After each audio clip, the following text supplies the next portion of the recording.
আসসালামু আলাইকুম রহমতুল্লাহ। যারা দেখছেন সকলকে স্বাগত জানাচ্ছি। ইসলামী আন্দোলন বাংলাদেশের ঐতিহাসিক মহাসমাবেশ আগামীকাল 28শে জুন। ইতিমধ্যে সবকিছু প্রস্তুতি সম্পন্ন হয়েছে। এই মুহূর্তে যোগদানের মাঠ পরিদর্শন করছে ইসলামী আন্দোলন বাংলাদেশের সিনিয়র নায়েব আমির এবং মহাসমাবেশ বাস্তবায়ন কমিটির আছেন ইসলামী আন্দোলন বাংলাদেশের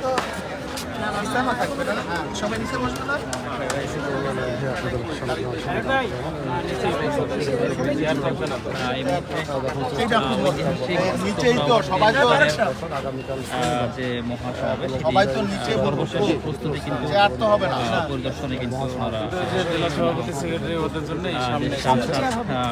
একটা বিষয় আসলে সাংবাদিক বন্ধুগণ, আসলে আমাদের এই মহাসমাবেশ বাস্তবায়ন কমিটির আহ্বায়ক কিন্তু আমাদের সিনিয়র নায়েব আমির মুফতি ফজল করিম সাহেব। ওনার নির্দেশনায় আসলে এই প্রস্তুতি চলছে এবং এই প্রোগ্রামের বলা চলে মূল পেছনের নেপথ্য ভূমিকা পালন করতে, কারিগরের ভূমিকা পালন করতেছে আমাদের সিনিয়র নায়েব আমির। আলহামদুলিল্লাহ, তিনি যদিও ঢাকার বাইরে ছিলেন কয়েকদিন, কিন্তু সার্বক্ষণিক খোঁজখবর রাখছেন এবং আজকে তো সারাদিন সারা রাত থাকবেন এবং সব দিক আসলে তদারকি করছেন। আশা করি ইনশাল্লাহ সব দিক চমৎকার হবে, ভালো হবে এবং অভূতপূর্ব একটা সারা আমরা লক্ষ্য করছি।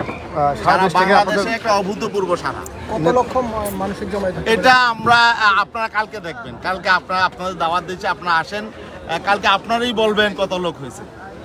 তাহলে কালকে কোনো নতুন বার্তা পাবে? নতুন বার্তা মানে নতুন দেশ গড়ার জন্য মানুষ যে প্রত্যাশা নিয়ে অপেক্ষা করছে, সেই ব্যাপারে মানুষ আশ্বস্ত হবে যে নতুন বাংলাদেশ গড়ার কারিগর কারা নতুন বাংলাদেশ গড়ার জন্য প্রস্তুতি নিচ্ছে, সেই বার্তাটা, সেই মেসেজটা কালকে আশা করি দেশের মানুষ পেয়ে যাবে, আপনারাও পেয়ে যাবে। পাশাপাশি আপনারা কি এই সমাবেশ থেকে নির্বাচনী কোনো প্রচারণায় নামবেন কিনা? না, নির্বাচনী প্রচারণা তো অলরেডি, যেহেতু এখন একটা নির্বাচনী বাতাবরণ শুরু হয়েছে, আমাদের কার্যক্রম শুরু হয়েছে, এখানে এটা হতেও পারে সারা দেশে তো একটা আমেজ আছে, নির্বাচনী আমেজ তো অলরেডি তৈরি হয়েছে। এই মহাসমাবেশ থেকে একটা নতুন মাত্রা যোগ হবে নির্বাচনী আমাদের যাত্রা। দর্শক আপনারা দেখছেন ধন্যবাদ। আগামীকালকে সে মাঠের কিন্তু ফাইনাল হয়ে গেছে, এখন আর বৃষ্টি না কয় ভাই আইনি আর কইরেন না। ইসলামী আন্দোলন বাংলাদেশের এখানে আছেন